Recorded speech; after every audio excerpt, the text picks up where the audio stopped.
We are live.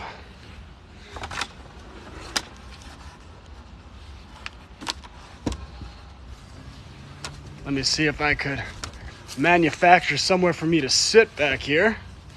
If I could do that, that would be good. The Beast, interesting name. Welcome. We're gonna have a good talk today about an essential education.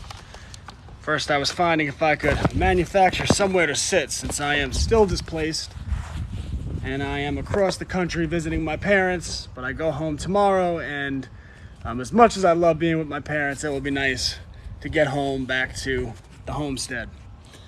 So, all right, guys. Corey Brielle, thanks for being here. Today we're going to talk about an essential education, because as I always tell parents, don't educate your children for the world that you grew up in when you could educate them for the world that they are going to grow up in. Matthew, how you doing? We're going to talk about essential education today, because in the last 20 months, 21 months, whatever it might be now, a lot has changed in the world. And we as parents can either continue to do things the way we were doing things before, or we can adjust and educate our children differently so that they're better prepared for the world they're going to grow up in. Because the public school model, the model that we grew up in, it's, quite frankly, it's antiquated, right? When I grew up, it was you go to school and you listen to your teachers and you study, you do your homework, get good grades, and then after you do that, you finish out your high school, you could take out $100,000 in college loans. You go to a 4-year university. You don't even have to declare your major. You don't have to know why you're there. You just take out that $100,000.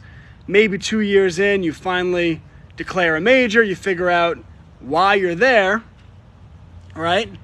And you graduate, and then after that, you get a job. You send in your resume, and you get a job for a corporation, pushing papers, and then after 45 years, they kick you in the ass on the way out the door.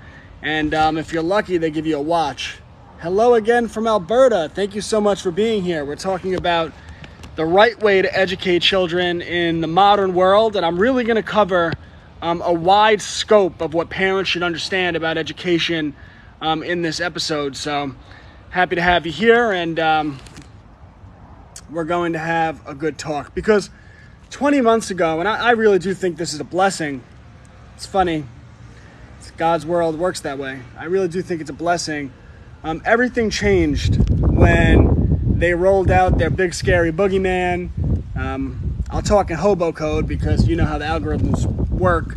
The big scary boogeyman, the invisible threat that is everywhere and nowhere all at the same time. And they released these very scary videos out of a foreign country of people literally dropping dead in the streets, and people were scared, and they were running to the grocery store, and they were buying toilet paper. And then the government came out and said, hey guys, we're going to shut things down just for 15 days. Has anyone been keeping count? How many days has it been? You know, I just had a great idea what someone could do if you're a little tech savvy. Set up a clock, like a website, like www.15days to stop the spread, or to flatten the curve, whatever that term they use is, and then just make it like a ticker. So every day you're counting. So like today is probably like, I don't know, it's been over a year. It's probably like day 450 since 15 days, right? So tomorrow the website would just say 451, and the next day it would say 452. I bet you that would circulate around social media. That would be a big hit. So if someone wants to clip this and spread that around, I think that would be a really good idea.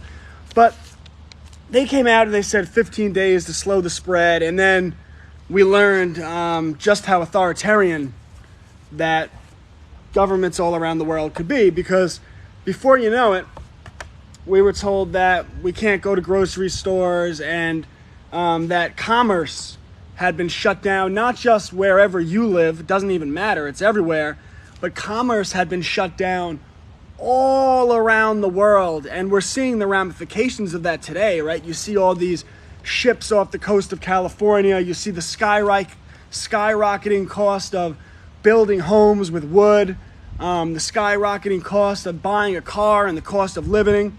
I really want 1K, but I can't even get 100. How did you do it? You're talking about on TikTok?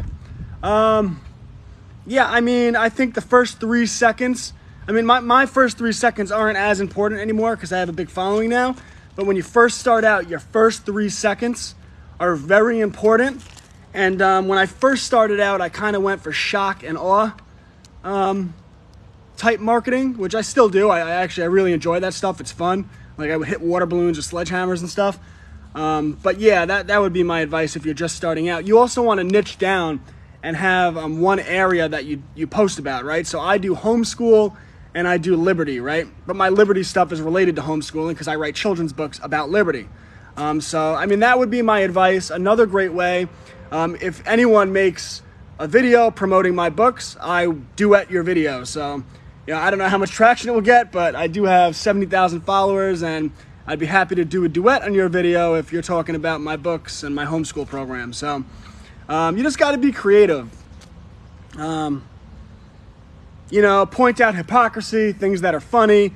Don't get caught up so much on the trends. Like, I enjoy doing some of the trends because they're fun, but be unique to you. Like, you are an intelligent, creative, beautiful person made in the image of God, and if you channel that, that creativity will be appreciated by so many people in the world. And that's not just a lesson for you, but that's a lesson for our children. So I hope that helps. And I got up to 4,000, but got the boot. Yeah, that sucks. It is what it is. But so we found out just how authoritarian. Oh, by the way, I'm very interactive for anyone that doesn't know. So if you have any questions related to homeschooling or just anything in the world, I'm happy to interact with you. And I'll also, once I get back to Carolina, I'll be doing some really cool things that I'm excited to tell you guys about. I stream every day at 12. So we found out just how authoritarian these governments all around the world can be. And they told us that we couldn't go grocery shopping, and they told people that they were unessential. And what a horrible thing to tell people, because people have mortgages, people need to pay off their houses, people need to go to the grocery store and buy food, right? And for people that tried to push back initially, really no matter where you were, we really saw some horrible things. We saw a mother walking through Penn Station in New York City with her child, and they told her to cover her breathing hole, and she said no, and then National Guard, right? I mean, United States military grabbed her and slammed her to the ground in front of her 4-year-old child because she wouldn't cover her breathing hole. And that's just the tip of the spear. You can probably rattle off examples just to no end of the horror that we've seen since about 21 months ago, whatever it is, when the boogeyman was rolled out across the entire world. And that should tell you something about the state of the world in terms of how much power this globalist government has. Now, when you break down government power throughout the world, understand that there are jurisdictional battles. So, like, I think a big part of what they're trying to do in the United States, like, we're about to see a ton of nurses resign, a ton of police officers resign, good freedom teachers who, there are good teachers in the system who really appreciate freedom, and they're going to resign because they are refusing to give up their bodily sovereignty to an authoritarian regime. And to me, I see demoralization in that. I think that's what they want. To me, you have to make these people fire you, and then you have to learn your rights, and we have to take legal action to protect our rights because we're being discriminated against, right? And we're being coerced into medical procedures by law, by people that have no authority to give medical advice, right? So, I mean, when all the good police officers resign and all the good teachers resign and all the good medical professionals resign, where does that leave us? So don't let them demoralize you. If they're going to fire you, make them fire you and fight back with every ounce of fight that you have, because that's how we win the future. But this whole talk is on winning the future. So these regimes come in and they declare some people unessential. Yes, I tell all of them class actions, right? It speaks volumes, right? And there's even more to it. Like, there's a Crow 777 radio. Everyone should listen to Crow 777 radio. They are, I think, you get free access to the first hour of all their shows. I'm not affiliated with them, by the way. And the second hour is behind a paywall, $7.99. And you should hear the interviews they have with attorneys. People don't know their rights, and if you learn how to file some basic documentation, I'm not a lawyer, this is not legal advice, but like affidavits, notices of liability, you can really put your employers in a bad position. And even though it might not work for you right away, when they fire you, now you have a paper trail. So a couple of years later, when we start seeing commercials, were you wrongfully terminated in 2021 after being coerced into a procedure you did not want to get, right? You have documentation to back you legally, and that could really help you later on. And by the way, I'm going to talk about teaching this to our children. Yes, make them fire you. All of these parents need to pull their kids out of public school. Absolutely. And when they do, refer them to me. I do consultations where I basically set up people's homeschools. Also, my private homeschool community, which I'm going to tell you, do not join. Why is he telling me not to join his community? Well, I realized that my promotion code CONNECT, that makes it $10 a month instead of $15, expired. And my password to get into the program where I could change that is in North Carolina. So I'm going back to North Carolina this week. So don't join my Homeschools Connected until next week, and I'll get you that promo code, because you shouldn't pay more than you need to pay. So people are declared unessential, and that is a really horrible thing. People with children and mortgages who need to put food on the table, who have worked their whole lives building their business, now they're told their business has to close. All of these horrible things that the government does. So to me, when I see that, I say, okay, I need to adjust the world, and I need to give my children an essential education, right? So that the government can't declare them unessential.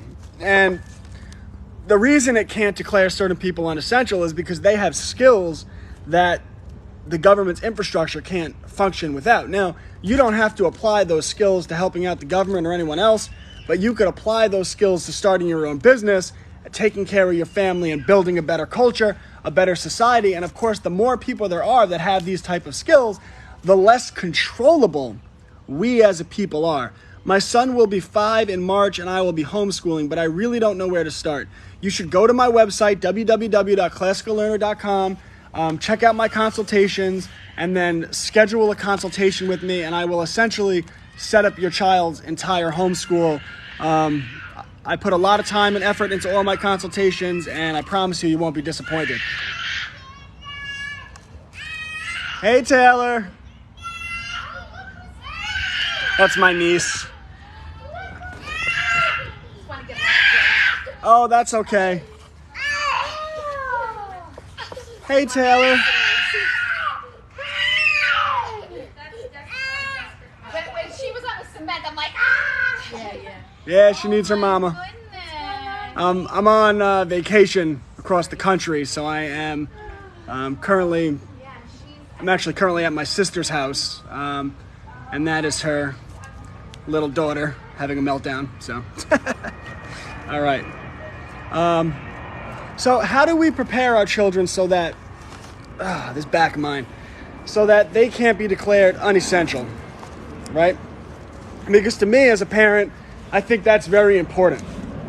Well, the first thing that I really stress that parents should understand, and this is, it's a big deviation from what we see in public school, and it's a really important concept, because once you understand this concept, your child's education will be much better. And that is that you need to focus on skills over subject matter, not that subjects don't matter. And I'm going to talk about what I mean by that. You know, if you look back at what's happened in the education system since I was a child, I remember the conversation when I was a child, and I wasn't aware of this stuff, so I bought into it, and I was like, oh, why do you need art? Oh, why do you need Oh, guys, check this out. You guys see it? You guys see that? Praying mantis.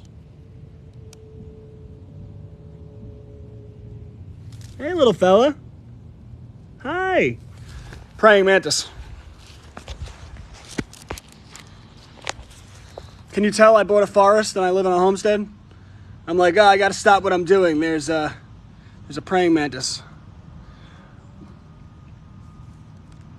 We teach them consciousness and what they truly, and that they are truly free. Yeah, well, that's what we're talking about, teaching them how to do. So the way you teach your children to be free is, and again, did I mention that I have a forest and homestead? The way you teach children to be free is to teach them the skills required to live a life where they're not dependent on anybody else. So like when I was coming up through public school, I remember those talks like, oh, they got to cut the art program. You know, it's on a budget and these children, they need to learn science. They need to learn science. Cut the art program. They need to learn math. Cut the music program. Well, we'll talk about how to set them up to be free. So, focus on skills over subject matter. And it's a concept that I call creative excellence. Give your child the tools required to take anything in their imagination and bring it into physical reality. If you do that, you give them the key to unlock the full potential of their creative mind. So, take a child who knows art, right? One of the tracks I love for children is art. I'm probably going to do a whole episode on art eventually. In fact, I know I will because I'm so passionate about it. But you start them young and you get them involved in art, everything. And you don't have to force this, but, you know, understand teachable moments. And so many children are artsy. I like my favorite children to work with are artsy children, like when I do consultations with their parents. So you teach them to draw, right? They get proficient in that. You teach them to paint. As they get into their high school years, you start to get them into graphic design courses, digital illustration, which those of you not familiar, beautiful digital art that you see on the internet. Well, there's these very talented artists. You go into Fiverr, you pay them money. Like I write my children's books, I'm constantly paying artists money to illustrate my books, right? Well, there's artists that make entire careers just getting hired to do the illustrations of children's books, to make the covers of books. I mean, you could get, if you're a good artist and you make good covers and you build up a portfolio, I mean, you can make $500 a book cover. You could bang those covers out in one day, right? So you get 100 of those a year, and you could have this set up by the time you're 20 years old. You're already very successful, right? Animation, these type of skills. So art, so many different skills. Music, right? If you could play music, you could be a music tutor for all of these displaced homeschool children. You can make custom music for people. You can make jingles for corporations. You can make your beats and sell them. You could work with performing artists. So many different things you can do. Art, music, computer coding, architecture, construction, engineering, right? Children who can fix things with their hands can't be declared unessential. And the reason for that is because there's always an old lady up the street who needs a TV hung in her house, who needs her shed fixed, her fence fixed. Life happens and people need assistance. I cut out for a second there. Mine wants to be a YouTuber. Okay, so if you have a child that wants to be 10% on my phone, all right, this stream might get cut short. If you have a child who wants to be a YouTuber, should you fight that? What do you guys think? Should you fight that? What do the people say? Your child comes up to you and says, I want to be a YouTuber. What do you say?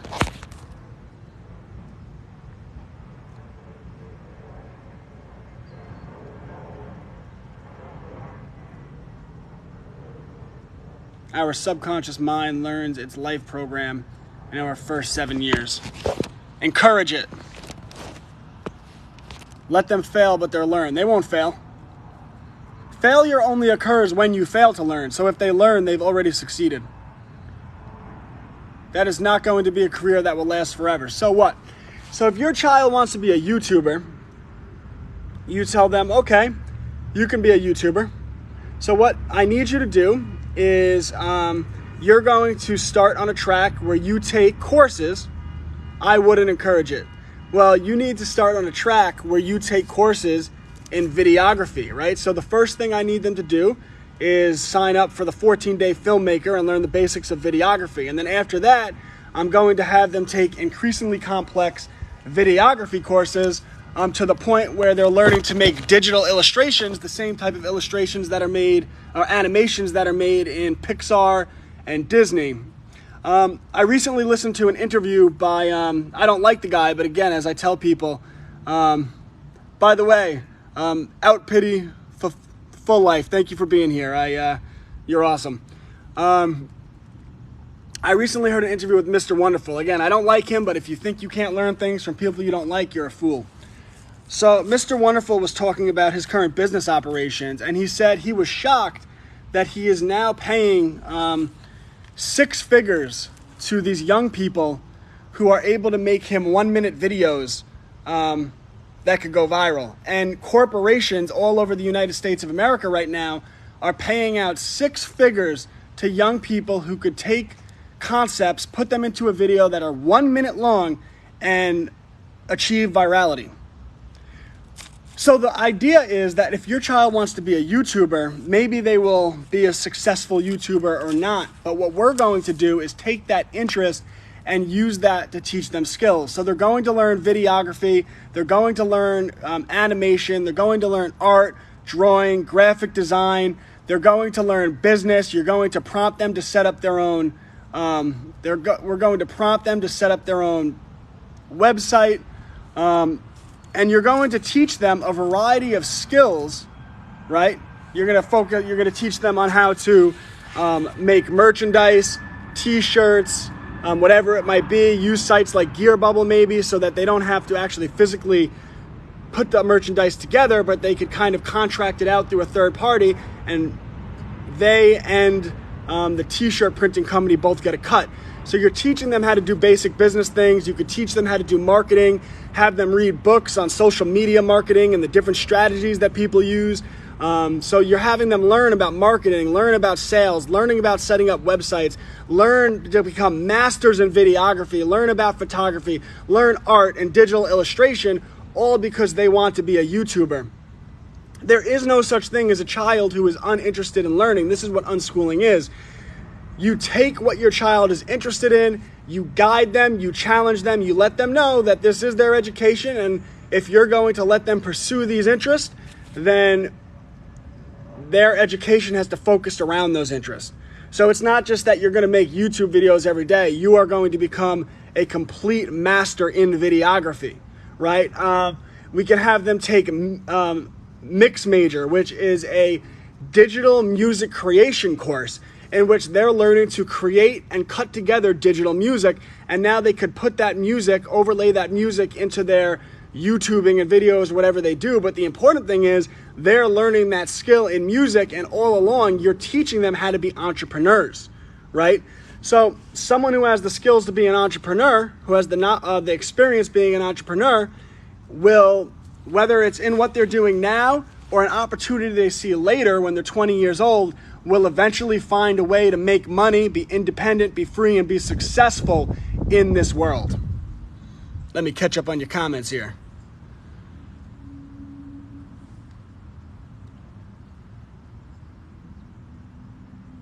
I don't like it, but I give him my phone to take videos. Yeah, it's just, if he wants to do that, you got to teach him skills with it and then show him how to do business things. So like, if he wants to take photographs, right? I have a 4-year-old on a program where he's going to be doing business, taking photographs soon. But you can have a child as young as 10 years old. You teach them like real photography, aperture, lighting, shading, and then you have them do basic marketing. They could do video marketing. They could do grassroots flyer marketing. They could put flyers at the local hospital that they do photography shoots for newborn babies. And you're showing them how to make money and do business things with this skill, because that's what an essential education is. Because no matter what the government says, they can't stop you from doing these type of things, but you could only do these things if you have skills where you know how to do things on your own and experience doing business.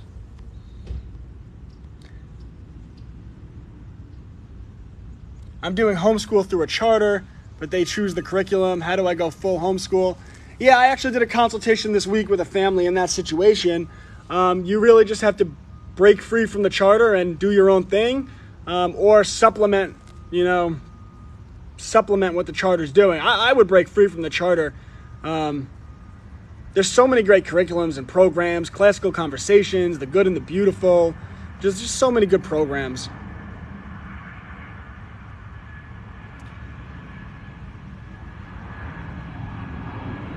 Right. Whether they choose that in the end, it doesn't matter. It's about using their interest to teach them skills that will be able to benefit them throughout the rest of their life, right? Right? If you learn that videography and when you're 21, 22 years old, you get a six-figure job making videos for Nike, right? Well, that's fine. I mean, it's, again, satanic corporation, but you get the point. Yes, I agree with that, but I worry about the bullying on social media. Yeah, well, I mean, that's a big concern, right? So, like, as parents, we have to be all over what our children are exposed to on social media, on television, use parental controls, all of that stuff.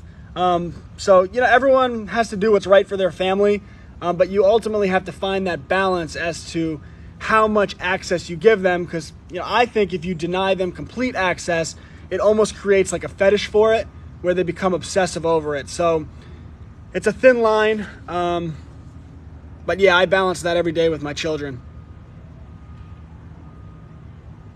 Have you found that you learn more than the kids as you've taught them? I mean, I don't know. My children are like sponges. Children are sponges, so they just remember everything, but I've learned a ton.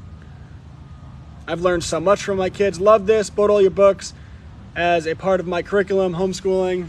Yeah, I'm coming out with 2 more books in the next 2 months. One of them is basically on socialism and the dangers of taking free things. And the second book is on nutrition. It will be called You Are What You Eat. I'm very excited about it, and it's all about nutrition. I'm starting with bacteria in the soil, getting to the soil, to the plants, to the meat, and everything is what it eats. So very excited about that one.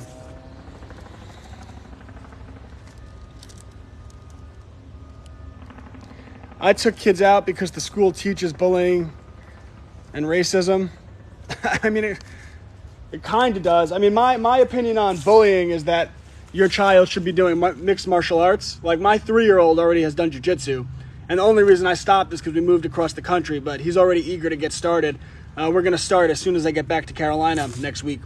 So he's already done jiu-jitsu. But in my opinion, what I teach my child is that if someone's bullying you, you stop it. You don't have to tell on anyone or anything like that. Yeah, let me know. But you do what you have to do, and you don't worry because you won't get in trouble.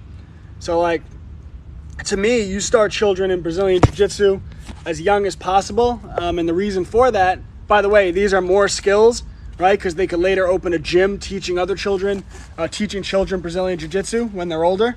I actually have a friend of mine who owns his own Brazilian Jiu-Jitsu gym, and he is very successful. He's already thinking about opening a second one and possibly starting a chain. And that's because he learned Jiu-Jitsu as a child. So yeah, I mean, to me, children should learn Jiu-Jitsu when they're young children, and that teaches balance and using leverage. When they reach like 5, 6, 7 years old, they should start in karate because they already know balance and leverage, and now they learn how to strike. And if they want to get into wrestling, that's cool. The only thing I don't like is boxing because the reoccurring trauma to the head. But yeah, in my opinion, children should learn how to fight. As soon as my children are mature enough, and this will be at a young age, I will be teaching them, let's just say, every legal means of self-defense. And you could extrapolate that and what that means from an author who has a #1 best-selling book called The Right to Bear Arms. self-defense is critical. No doubt about it. So we want to teach our children creative excellence. Give them the tools to take what's in their mind and bring it into physical reality. And they can do that through art, music, videography, photography, architecture. Computer coding is a big one, right? If they're good at computer coding, they could always get a job setting up their own small business. They could set up their own small businesses and build websites for corporations, right? There's a lot of money in that, and you really only need 5 to 10 clients to earn a full living, right? You have 5 or 10 good clients, and you could earn a living, and you can get those clients literally knocking on doors. So computer coding is such a powerful skill. Of course, you could do app design. You could design your own apps. You could get paid to design other people's apps. So that's another skill that can't be declared unessential. And it allows children to take what's in their mind and bring it into physical reality. Architecture, art, coding, construction, engineering, right? Love the skill of construction. Love it, love it, love it, because you could find furniture that people throw on the curb. It's their garbage. You take it, you repurpose it, and you sell it at flea markets. You can make woodwork and you can sell it online. You can get a job working construction.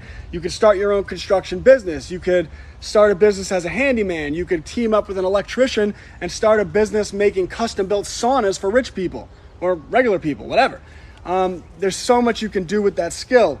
Engineering, I think that goes without saying.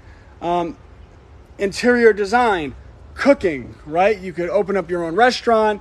You could start a subscription service where you deliver food to people monthly.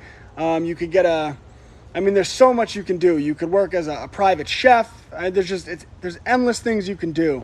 And cooking is a great way. It's like a gateway to business, because once children know basic baking, right, they could host bake sales. They could host dinner parties.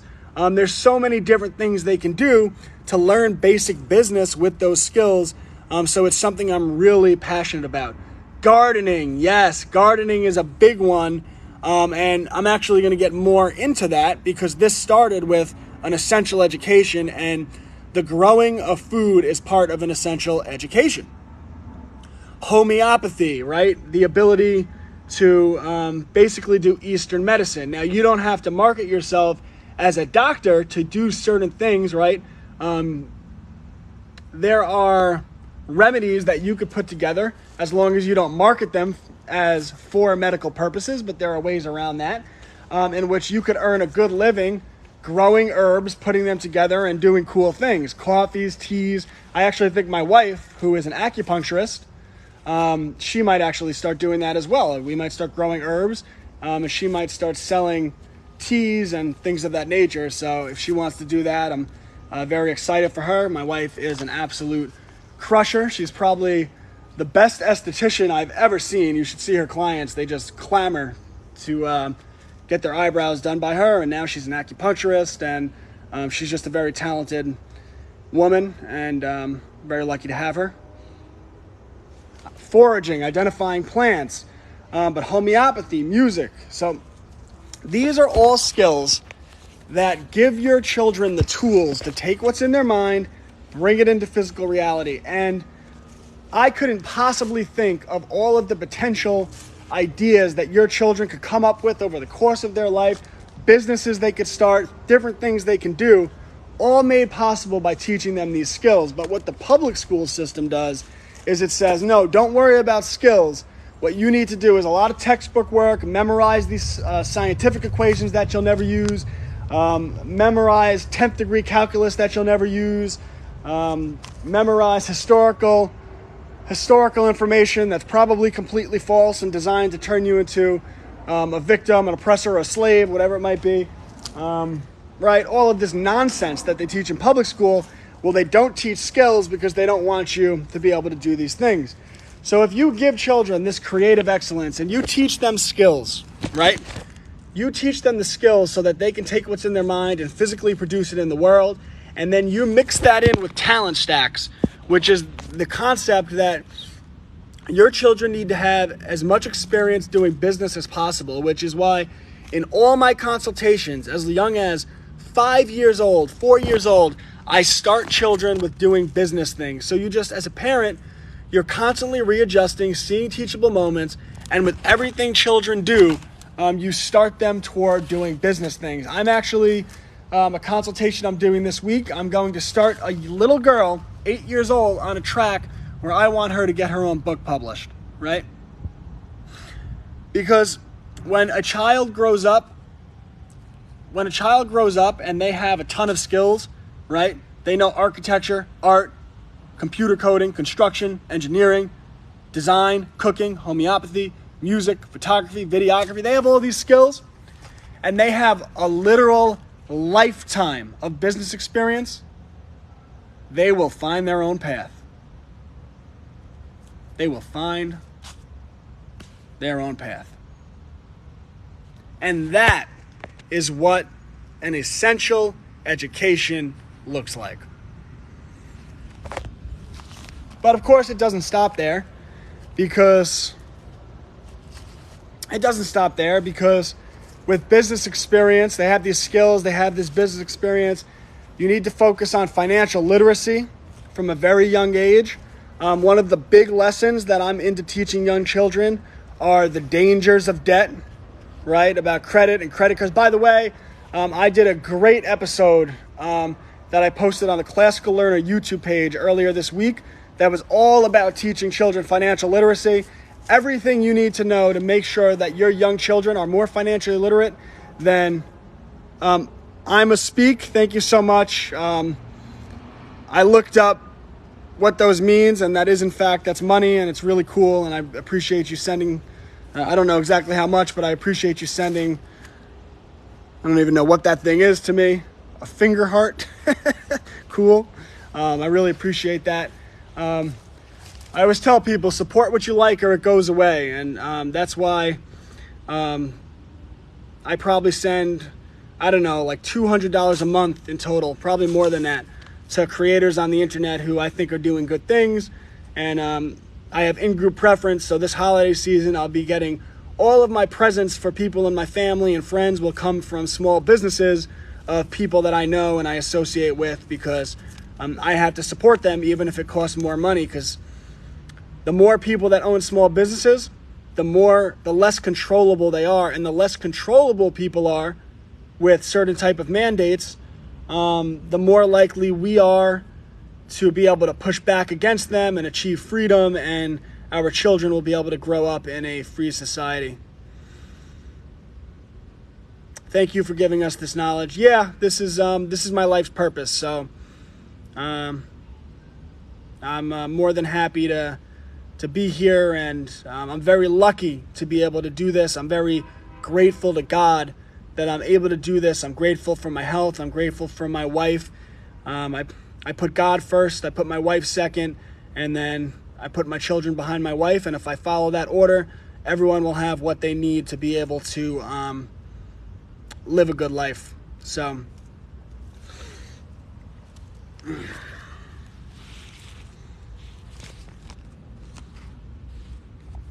you need to teach children, you need to get them, teach them skills, get them as much business experience as possible.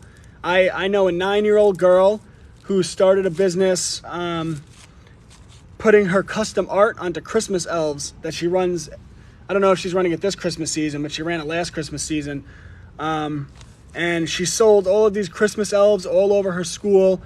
She wound up getting published in her local newspaper, on the front page of the local newspaper, and she wound up raising money from local businessmen who supported her program to send these Christmas elves to the families of American military overseas. So this is a 9-year-old girl. So just imagine what your children are capable of.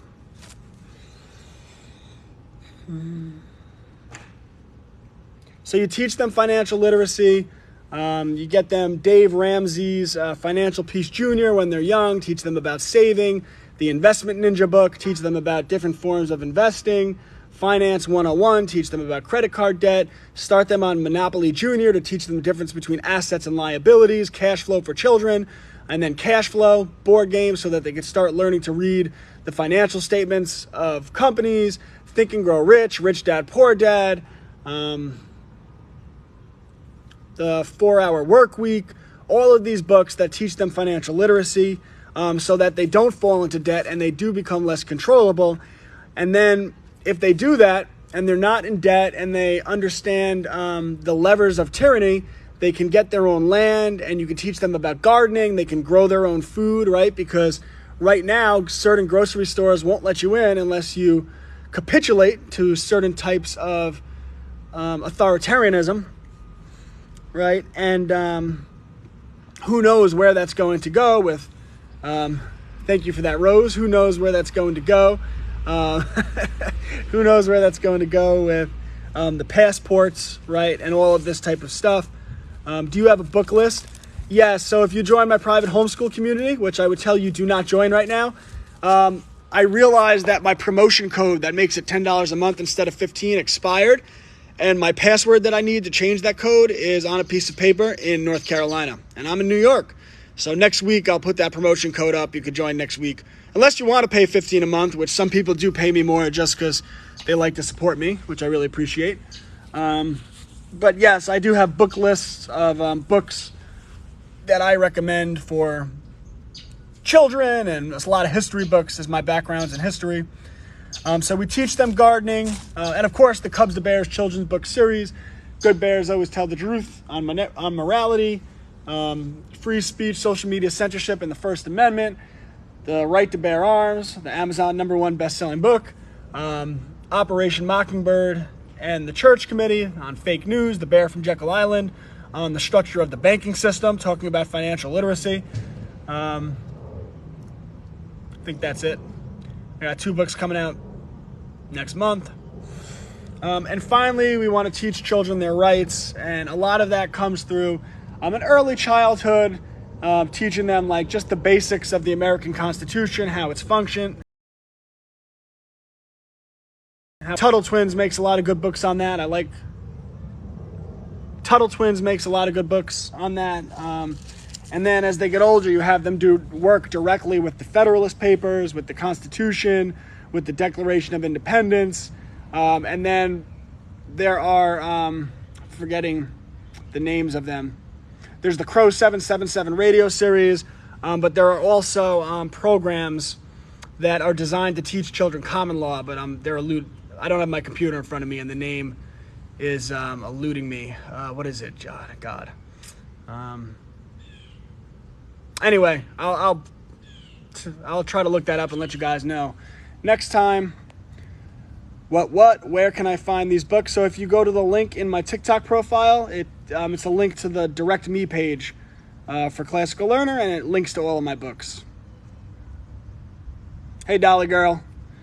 I have Good Bears Always Tell the Truth. It helps a lot with my storyteller. Oh yeah, I did a video today on teaching children creative writing, and I did a whole stream on teaching children creative writing yesterday that I posted to my YouTube channel, Classical Learner. So you should definitely check that out. But in my TikTok today, I actually linked to a book series. It's called The Creative Writer, which is designed to teach children 8 and up to become creative writers. And of course, if your child is 9, 10 years old, you should already be looking to get their books published. Think of the look of accomplishment on your child's face when they have their book published, a real physical book that they order in the mail and it shows up at their house that people buy and they get money for. Think there's a lesson in that?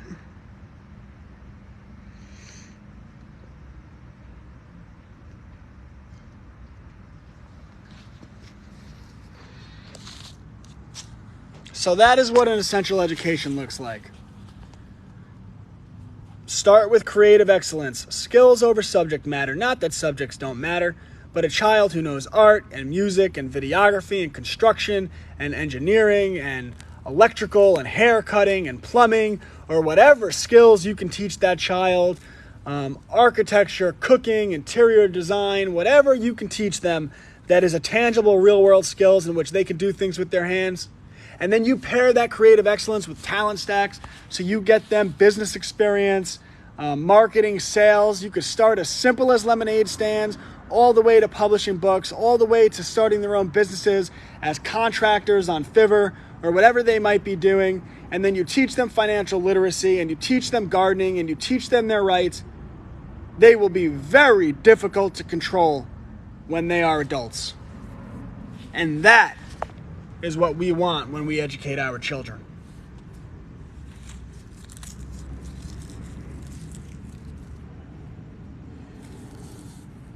All right, guys, this has been lots of fun. I took a little time off. I was helping my father build a shed, so I should probably get back there and help him finish the shed. Well, Dolly, that's why I'm here. You know, yes, it's hard, but I'm here to guide you. So, my private homeschool community, it's a monthly fee. Right now it's $15 a month, but next week it'll be $10 a month. So whatever, you know, if you don't want to wait, I appreciate that. But my private homeschool community, I'll guide you through your entire homeschool journey. And then my consultations, where those are a little more expensive, but I pretty much set up your entire homeschool. I do 2 consultations with you. I give a tremendous amount of my time goes into that, and I put together my custom recommendations, which are pretty extensive, pretty comprehensive. So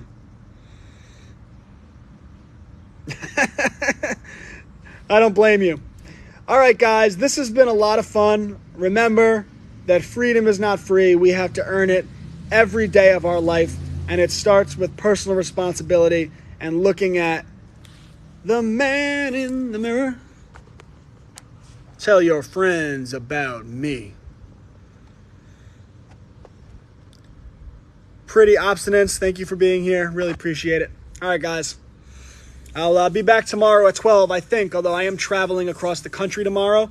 But I have found that with young children, it's best to start traveling at bedtime, because then they sleep in the car. And I prefer not to have my 4-month-old girl screaming the entire time I drive. And anyone who's been a parent can relate to that. It's like, oh my God, he keeps saying he's going to go, and he doesn't go. He just keeps babbling on. The other day, he was yelling at a bird.